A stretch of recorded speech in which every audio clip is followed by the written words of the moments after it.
दूसरा महासागर है प्रशांत महासागर। बच्चों, आप जानते हैं कि ये सबसे बड़ा महासागर है। यहाँ पर भी जलधाराओं का प्रवाह है। जलधाराएं उसी प्रकार से प्रारंभ में जो जलधाराएं विषुवत रेखा के पास उत्पन्न हो रही है, इसे भी हम उत्तरी विषुवत रेखीय जलधारा, दक्षिणी विषुवत रेखीय जलधारा और प्रति विषुवत रेखीय जलधारा, ये तीन जलधाराएं विषुवत रेखा के पास उत्पन्न होती है। उत्तरी विषुवत रेखीय जलधारा जो है, ये यहाँ पर आप देख रहे हैं कि इसकी उत्पत्ति पनामा के पास से लगभग होती है और ये लगातार प्रवाहित होती हुई जो न्यू गिनी का क्षेत्र है, उस क्षेत्र से ये टकरा करके उत्तर की ओर मुड़ जाती है। यहाँ पर ये जो जलधारा है, ये फार्मूसा से रिस्कू के क्षेत्र तक प्रवाहित होती है। यह भी गर्म जलधारा है।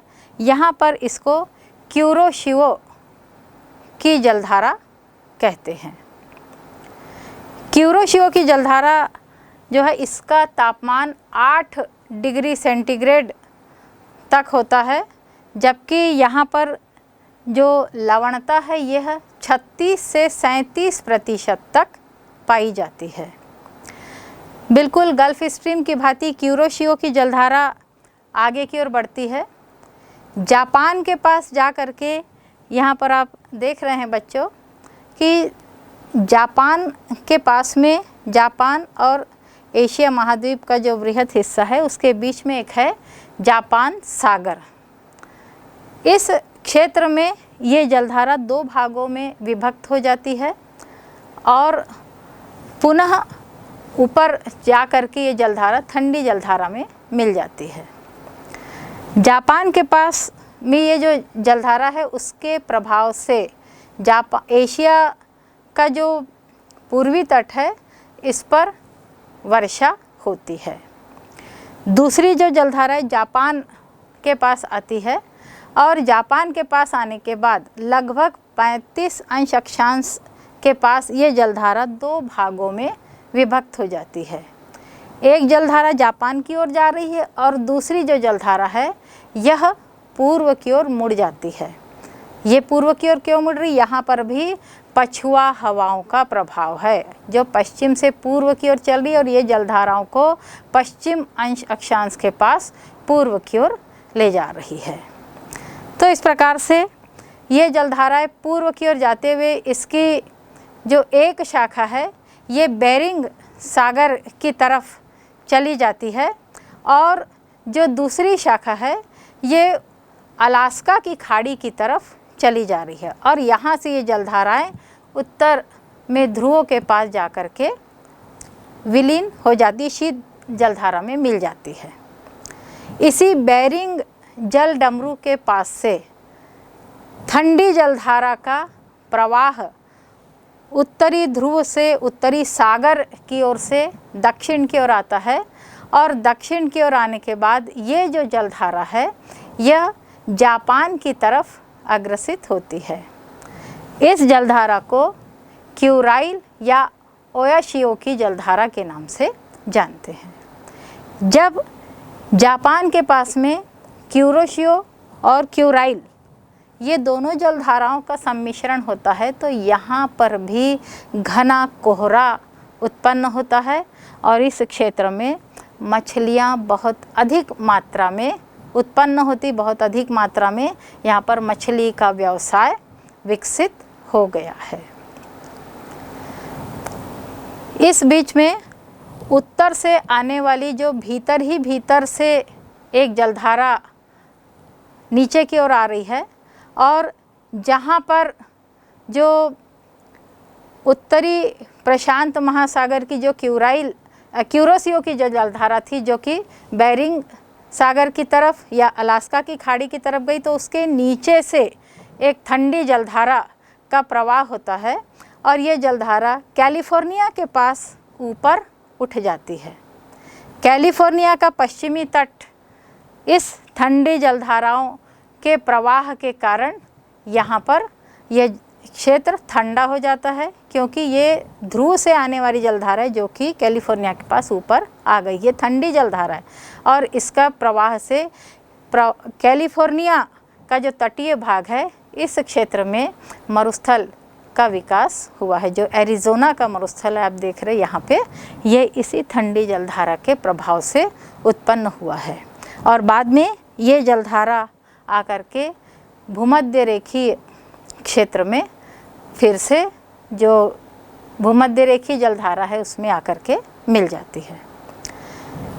दक्षिण में दक्षिणी भूमध्य रेखीय जलधारा है और ये जलधारा निरंतर प्रवाहित होती हुई एक तरफ यहाँ पर ऑस्ट्रेलिया महाद्वीप का जो पूर्वी हिस्सा है वहाँ से ये जलधारा प्रवाहित होती है। पूर्वी ऑस्ट्रेलियन धारा इसे कहते हैं। ये धारा यहाँ पर दो हिस्से में प्रवाहित हो रही है। एक धारा ऑस्ट्रेलिया के पूर्व से होते हुए तस्मानिया तक यहाँ पर जा रही है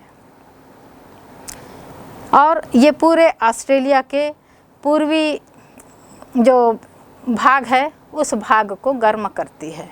दूसरी जलधारा आप यहाँ पर देख रहे हैं न्यूजीलैंड के चारों तरफ इस गर्म जलधारा का प्रभाव है, जिससे न्यूजीलैंड में वर्ष भर वर्षा होती रहती है। इस गर्म जलधारा का बहुत अच्छा प्रभाव इस क्षेत्र में पड़ता है। न्यूजीलैंड से होकर के ये जो जलधारा है और भी नीचे चली आती है और लगभग 40 अंश अक्षांश पर आकर के ये पछुआ के प्रभाव से पुनः पश्चिम से पूर्व की ओर मुड़ जा रही है।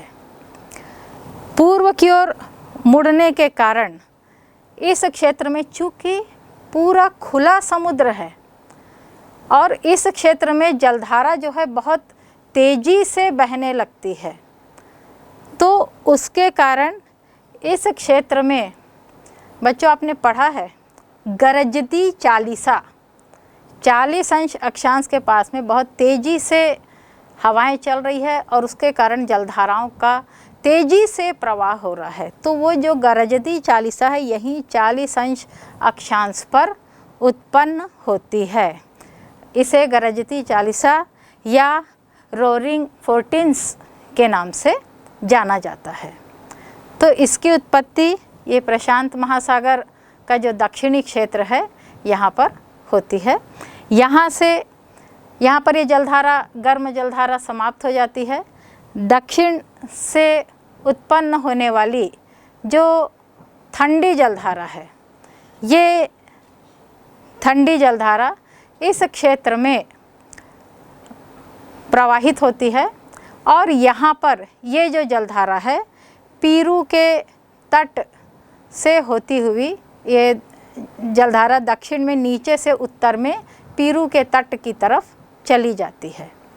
तो ये ठंडी जलधारा जिसको पीरुवियन ठंडी जलधारा कहते हैं और ये जलधारा अंत में जा कर के पुनः विषुवतरेखीय जलधारा में मिल जाती है।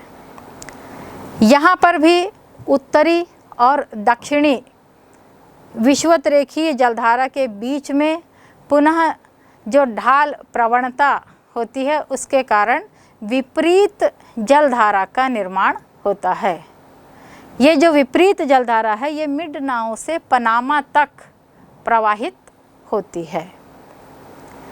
प्रशांत महासागर में एक और जलधारा की विशेषता है और ये जलधारा मौसमी परिवर्तन की भी सूचक है। इसे हम कहते हैं एल नीनो की जलधारा। दो जलधाराएं हैं, आपने नाम सुना होगा, एक एल नीनो और दूसरा ला नीनो। एल नीनो क्या है? एल नीनो की जो जलधारा है इसे ये दिसंबर माह के तीसरे या चौथे सप्ताह में ये जलधारा उत्पन्न होती है। ये जलधारा पीरू के तट में उत्पन्न होती है। ये जलधारा जो विपरीत भूमध्य रेखीय जलधारा है ये गर्म जलधारा होती है और कभी कभी यही जो जलधारा है पेरू के तट में उत्तर से दक्षिण की ओर लगभग 180 किलोमीटर की गति से प्रवाहित होती है। एक बृहत क्षेत्र में लगभग 180 किलोमीटर का बृहत क्षेत्र है, यहाँ पर बहुत तेज गति से ये जलधारा प्रवाहित होती है। इस जलधारा का जो विस्तार है 30 अंश दक्षिण से लगभग 18 अंश दक्षिण तक है, लेकिन कई बार ऐसा होता है कि ये जो जलधारा है कई कारणों से ये पूरे दक्षिण महाद्वीप के दक्षिणी छोर तक भी चली जाती है। और वैसे हम देखते हैं कि पेरू का जो क्षेत्र है ये पूरा रेगिस्तानी क्षेत्र है, लेकिन यहाँ पर इस गर्म जलधारा के कारण विपरीत प्रभाव पड़ता है। और ये जो विपरीत प्रभाव का तात्पर्य क्या है कि जब शीतकाल में जब वायुदाब की पेटियाँ दक्षिण की ओर सरकती है तो इसके सरकने के कारण इस जलधारा का जन्म हुआ है। ये जो जलधारा है गर्म एल नीनो की गर्म जलधारा है, इसका जो तापमान होता है सामान्य रूप से वो इस क्षेत्र में 3 से 4 डिग्री तापमान को बढ़ा देता है। ये जो जलधारा है इसको क्रिस्ट चाइल्ड शिशु क्रिस्ट कहते हैं इसको। तो ये क्यों इसको कहते हैं? क्योंकि इसका जो जन्म है प्रायः दिसंबर के तीसरे से चौथे सप्ताह में होता है, जिस समय क्रिसमस मनाया जाता है। प्रभु यीशु का जो जन्म का समय होता है इसी समय इसका जन्म होता है। तो इसी से जुड़ी एक और जलधारा है जिसको ला नीना कहते हैं। ये ला नीना कहाँ उत्पन्न हो रही है? प्रशांत महासागर के पश्चिमी तट पे उत्पन्न होती है। जब एल नीनो का प्रभाव समाप्त होने लगता है तो ला नीना उत्पन्न होती है और इसलिए इसको एल नीनो की छोटी बहन भी कहते हैं। और इसके कारण प्रशांत महासागर का जो तट है यहाँ पर बहुत अधिक गर्मी हो जाती है। तो जो ला नीना है उसका प्रभाव विपरीत पड़ रहा है। यहाँ पर भी गर्मी बढ़ रही ठंड के क्षेत्र में और एल नीना से भी गर्मी बढ़ रही है। एल नीना के प्रभाव से गर्मी इतनी अधिक बढ़ जाती है कि जो पेरू का तटीय भाग है यहाँ पर बहुत तेज़ी से वाष्पीकरण होता है और काफ़ी अधिक वर्षा होती है। जनवरी का माह यहाँ पर अत्यधिक वर्षा यहाँ पर हो रही है और उसके कारण इस क्षेत्र में अब जो मरुस्थलीय वातावरण है ये कम देखने को मिल रहा है। ये तटीय भाग जो है ये काफ़ी हरा भरा हो गया है और इस क्षेत्र में कपास, नारियल और केले की खेती होने लगी है। किंतु इस एल नीनो के प्रभाव से बहुत सी विपरीत परिस्थितियां भी उत्पन्न हुई है। यहाँ पर जो ओशनिक बायोलॉजिकल डिज़ास्टर की स्थिति यानी कि महासागरीय जैविक विनाश की स्थिति उत्पन्न हुई। अत्यधिक गर्म जलधारा के कारण पहले ठंडी जलधारा थी, विषुवत रेखा का प्रभाव था और उसके कारण इस क्षेत्र में बहुत सी जैव विविधताएं यानी मछली और कई प्रकार की घास फूस उत्पन्न होती थी। लेकिन गर्म जलधारा एल नीनो के प्रभाव से यहाँ पर मछलियाँ मरने लगी। यहाँ की जो घास फूस या विभिन्न प्रकार की वनस्पतियाँ हैं इसका नाश होने लगा। तो इस क्षेत्र में इसके कारण बहुत अधिक प्रभाव जो है वह प्रबल प्रभाव पड़ रहा है और कई बार ऐसा हुआ कि जो प्रशांत महासागर का जो पूर्वी तट है यहाँ पर अत्यधिक जलवृष्टि होने लग गई है और अत्यधिक जलवृष्टि के कारण 4 से 6% वर्षा की जो मात्रा है ये काफ़ी बढ़ गई है। कभी कभी इसका विपरीत प्रभाव पड़ता है और इसके विपरीत प्रभाव के कारण कई बार ऐसा होता है कि जो प्रशांत महासागर का पश्चिमी भाग है ये भाग यहाँ पर सूखा पड़ जाता है और इस सूखे के कारण विभिन्न प्रकार के विनाश की स्थिति, जैसे 1997-98 में जो इंडोनेशिया के क्षेत्र में जो वनों में आग लग गई थी, वो कहते हैं कि एल नीनो के प्रभाव का परिणाम जो है ये पश्चिमी प्रशांत महासागर पर पड़ रहा है। इसी प्रकार से 1972-73 में, 1976-77 में, 1982-83 में भी जो प्रकोप पड़ रहे थे, जो सूखा पश्चिमी क्षेत्र में पड़ रहा है, ये एल नीनो के प्रभाव से हो रहा है। दूसरी जो जलधारा है ला नीनो, जैसा अभी मैंने बताया कि ये प्रशांत महासागर के पश्चिम में उत्पन्न हो रही है और इसी की उत्पत्ति के कारण ला नीना के जन्म के कारण इस क्षेत्र में वाष्पीकरण बहुत अधिक होता है, जो कि सामान्य रूप से नहीं होता, और उस वाष्पीकरण के प्रभाव के फलस्वरूप बहुत अधिक वर्षा हो रही है। तो इस वर्षा का प्रभाव से चीन, बांग्लादेश और भारत के क्षेत्र में जो 1998 में जो बृहत मात्रा में बाढ़ आई है, ये बाढ़ ला नीना के प्रभाव से आई है। तो एल नीनो का प्रभाव, जहाँ पर प्रशांत महासागर का जो पूर्वी तट है वहाँ जलवृष्टि करवाता है, तो पश्चिमी तट में सूखा पड़ता है।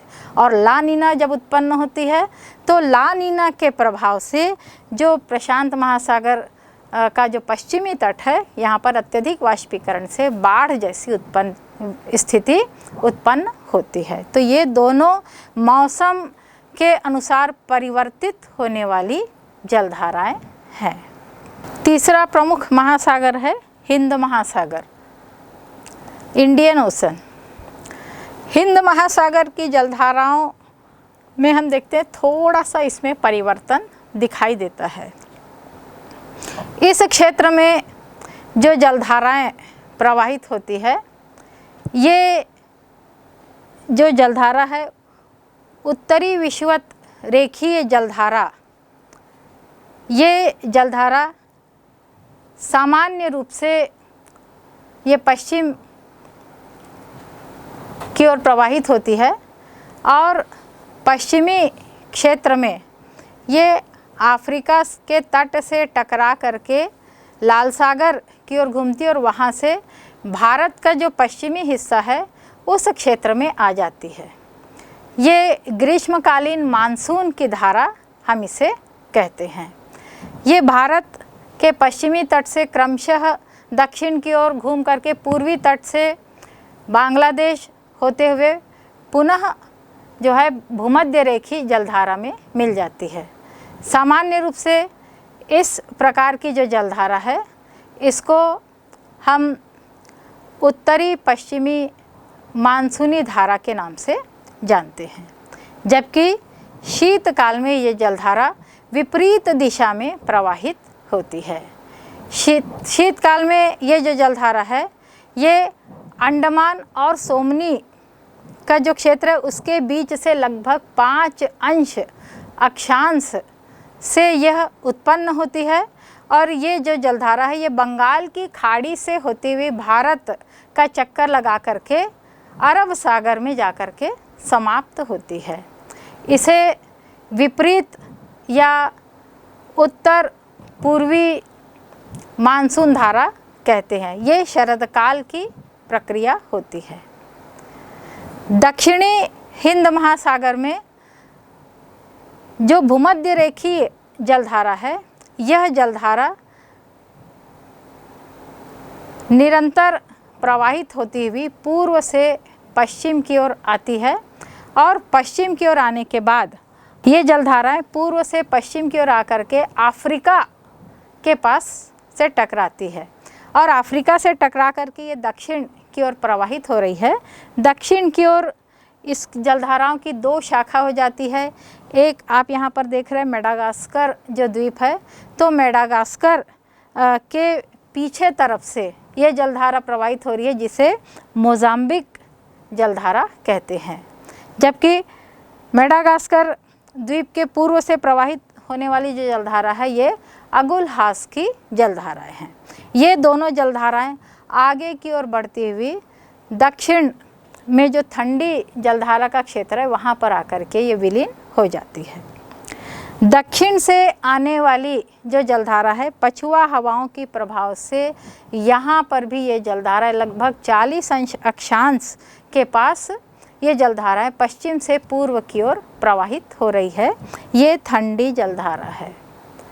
40 अक्षांश के पास यहाँ पर फिर से हम विस्तृत खुले क्षेत्र में गरजती चालीसा की स्थिति एक बार फिर से हम यहाँ पर देख सकते हैं। यही जलधारा क्रमशः आगे बढ़ करके ऑस्ट्रेलिया महाद्वीप के पश्चिमी तट से टकरा करके उत्तर की ओर चली जाती है और ये ठंडी जलधारा के कारण ऑस्ट्रेलिया महाद्वीप का जो पश्चिमी हिस्सा है यहाँ पर भी मरुस्थल का विकास हुआ है। ये जलधारा आगे बढ़ करके पुनः दक्षिणी भूमध्य रेखीय जलधारा में मिल जाती है। इस क्षेत्र में प्रतिविषुवत रेखीय जलधारा का भी विकास होता है और यह जलधारा भी पूर्व की तरफ निरंतर प्रवाहित होती है।